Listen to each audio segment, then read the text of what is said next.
Olá. Ninguém poderá ver o reino de Deus se não nascer de novo.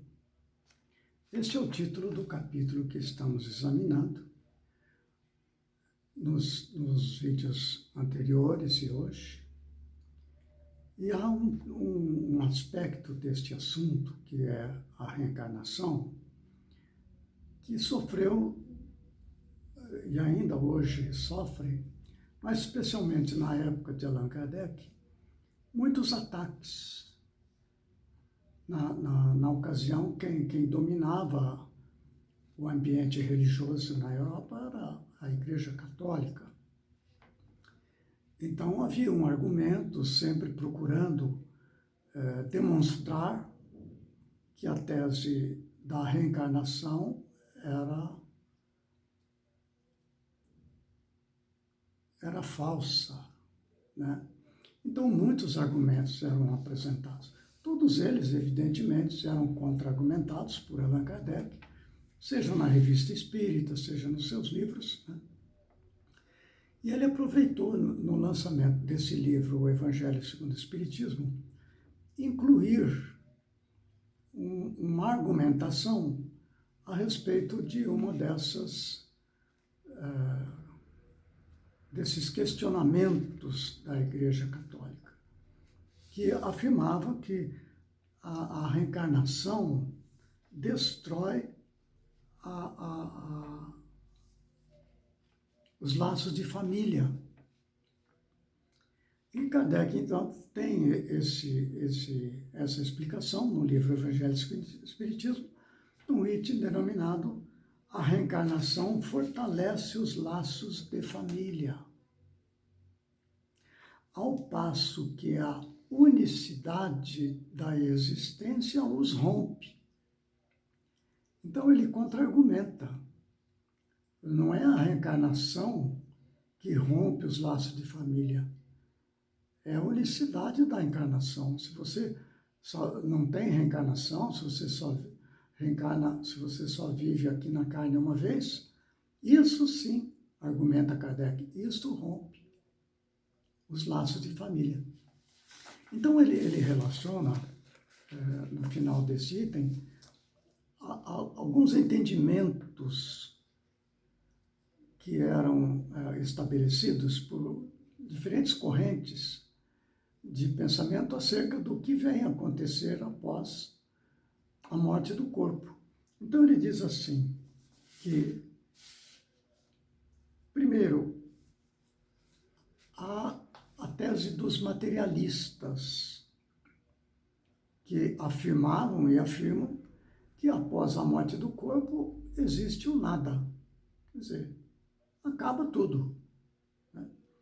Há também a tese da doutrina panteísta, naquela época era muito mais forte, em que após a morte do corpo, a alma era absorvida pelo todo universal. E a doutrina da Igreja Católica, em que após a morte do corpo, a alma ela é definida ou para o céu ou para o inferno, uma separação eterna. Já a doutrina espírita não. A doutrina espírita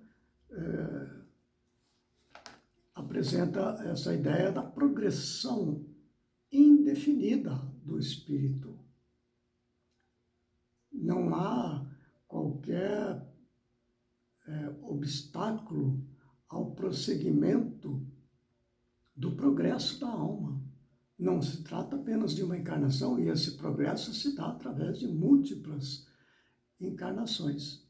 Nos dois primeiros casos, né, nos materialistas e nos panteístas, a separação dos entes familiares é absoluta. Ou é o nada, quer dizer, não tem mais nada, morreu, acabou. Ou então é absorvido no todo universal, quer dizer, deixa de ter individualidade. Então rompe os laços familiares, enfim, acabou. Já no caso da doutrina da Igreja, há esta possibilidade de as almas após a morte do corpo, se encontrarem desde que estejam do mesmo lado, ou no céu ou no inferno. No caso da doutrina espírita, não. Há esta situação de que, ao voltar ao mundo espiritual, a vida continua normalmente. E lá nós vamos encontrar, e aí que o Kardec faz uma argumentação muito interessante, que é o que ele constatou dos seus estudos, e que nós temos hoje informações abundantes na obra mediúnica de Chico Xavier, as obras de Allan Kardec, que apresentam informações abundantes sobre a vida após a morte do corpo no mundo espiritual, né? Onde a pessoa ela vai se unir, vai se reunir com outros espíritos que estão também no mundo espiritual por afinidade. E esta afinidade, as afeições que são criadas, elas nunca se desfazem.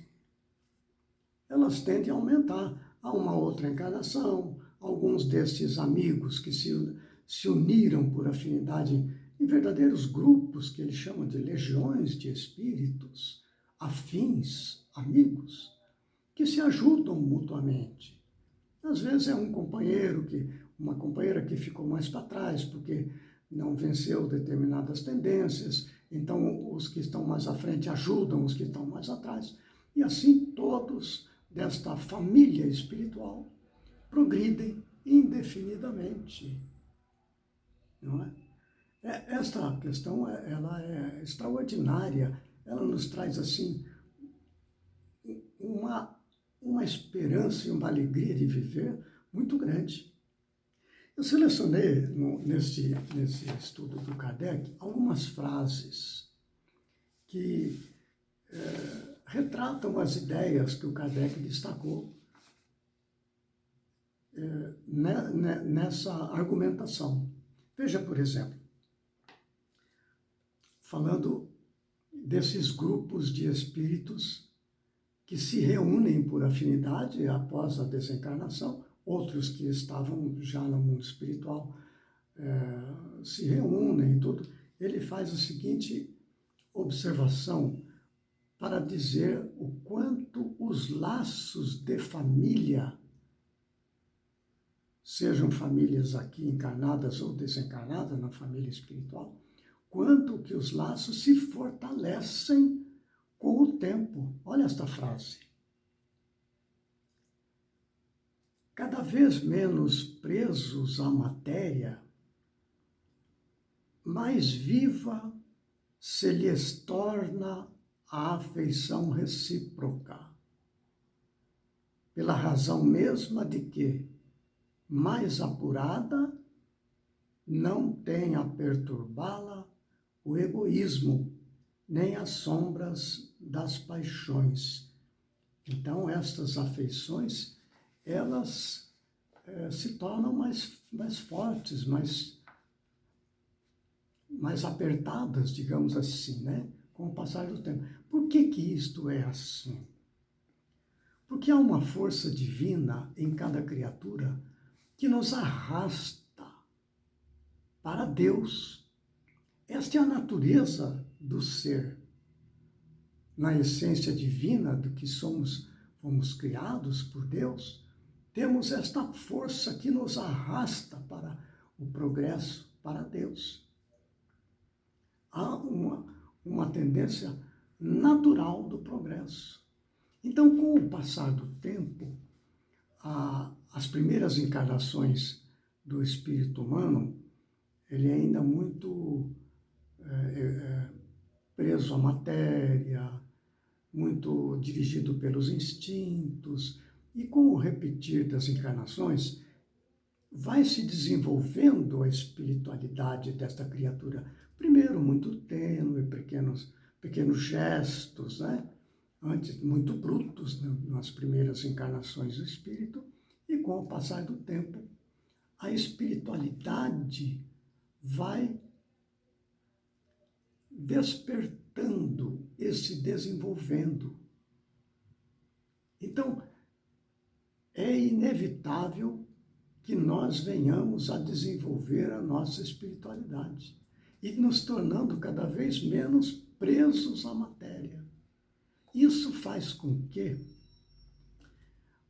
os sentimentos de comunhão, de cooperação, de compaixão, de fraternidade, de solidariedade, vá se ampliando.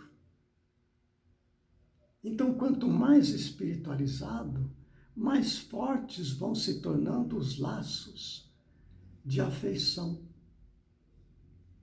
Os espíritos mais grosseiros são muito individualistas, são muito egoístas, pensam em si, não se importam com o outro e tudo mais. Mas com o passar do tempo... Então, quanto menos presos à matéria, mais fortes são os laços afetivos.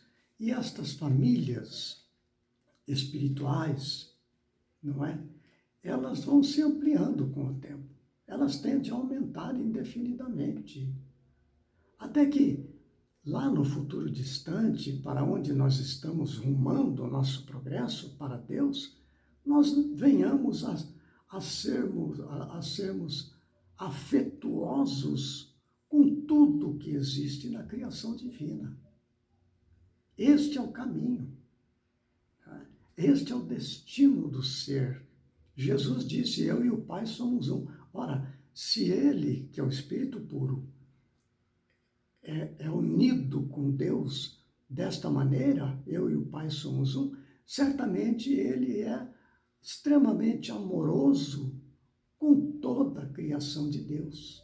Amar a Deus sobre todas as coisas, ao próximo como a si mesmo, se insere neste contexto das afeições, vão se desenvolvendo naturalmente, pela força mesma da natureza do ser, que evolui sempre para Deus, para a perfeição, para a espiritualização, para a união entre as criaturas. Há uma outra frase mais adiante que ele diz assim, complementando este comentário que eu falei, olha só. Duráveis somente o som, as afeições espirituais. As de natureza carnal se extinguem com a causa que lhes deu origem.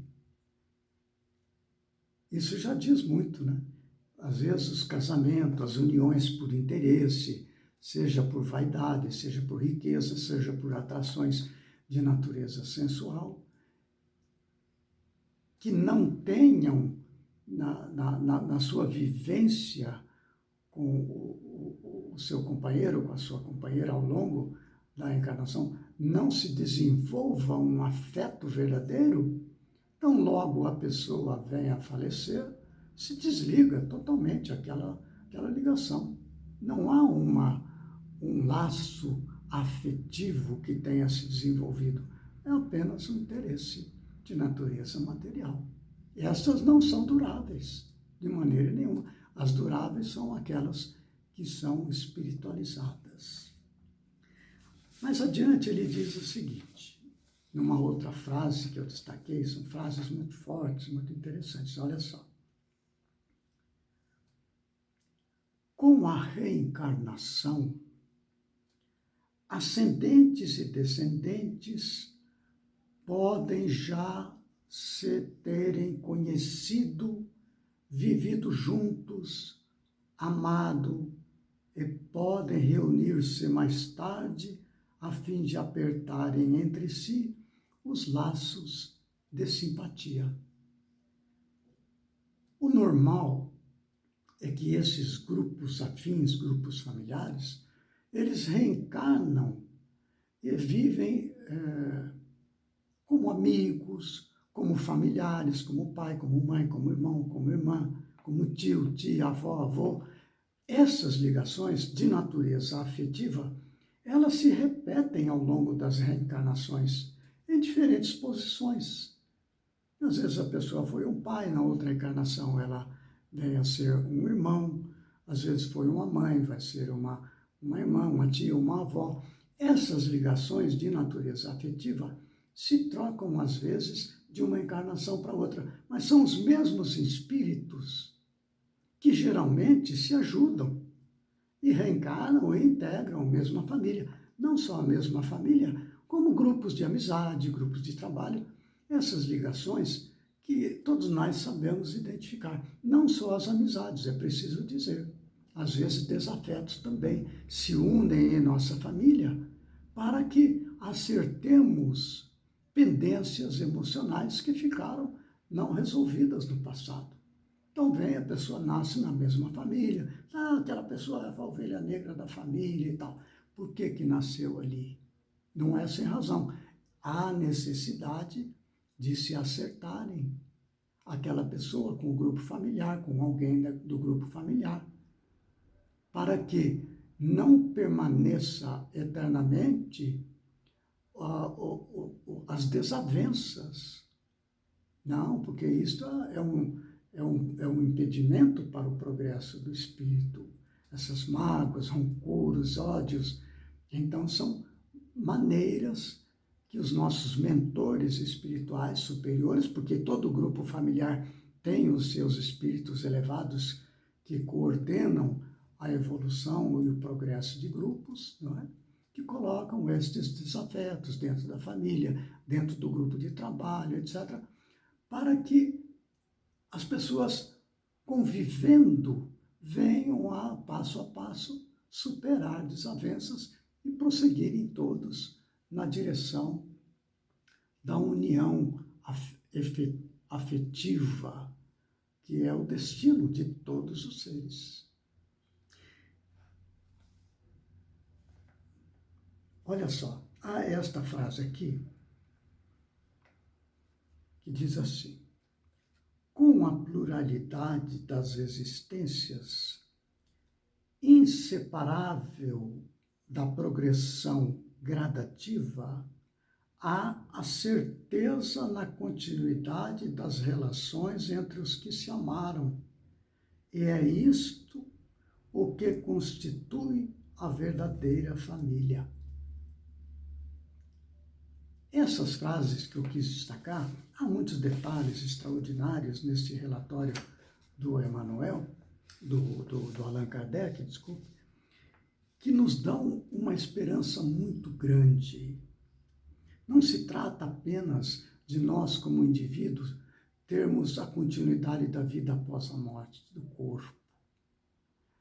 Há esta alegria de rever entes queridos. Às vezes, numa encarnação, você não tem ao seu lado toda a sua família espiritual, naturalmente, é uma pequena parcela que ali está com você, se ajudam mutuamente, não é? Mas quando você retorna ao plano espiritual, após a morte do corpo, após um período de readaptação ao mundo espiritual, após a encarnação, você naturalmente se une aos seus afetos. E eles se buscam uns aos outros, que é uma alegria estar junto. Isso nos traz, assim, uma consolação extraordinária. Quando nós passamos a enxergar a encarnação e o fenômeno da morte, que hoje assusta a todos aqui na Terra, praticamente todos, deixam de ter este peso. As dificuldades da vida se tornam desafios apenas para o espírito, enfrentando-os, vencendo-os, né, com a ajuda de amigos e familiares e tal. E todos crescem espiritualmente. Há, como já disse em outra oportunidade, a fatalidade do bem. Todos somos destinados ao progresso espiritual e, ao progredir espiritualmente, passamos a ser mais amorosos, mais afetuosos, mais compreensivos, mais compassivos, mais serenos, confiantes, aumentando sempre a inteligência, a capacidade de amar, de perdoar, de servir. E as dificuldades da vida vão se tornando menos sofridas, porque a fé em Deus vai ampliando, a nossa compreensão das leis de Deus vai se amplificando. E a vida vai se tornando mais feliz. Os espíritos mais elevados, e aqui eu destaco, para dar um exemplo, Chico Xavier era uma pessoa alegre, uma pessoa bem-humorada, embora tivesse todos aqueles problemas físicos que a maioria de nós conhece, dores físicas em toda parte. Ele fazia brincadeira, fazia piadas com as próprias dificuldades e seguia adiante, sempre muito bem-humorado, recebendo pessoas com alegria, contando casos. É o caso de um espírito muito elevado.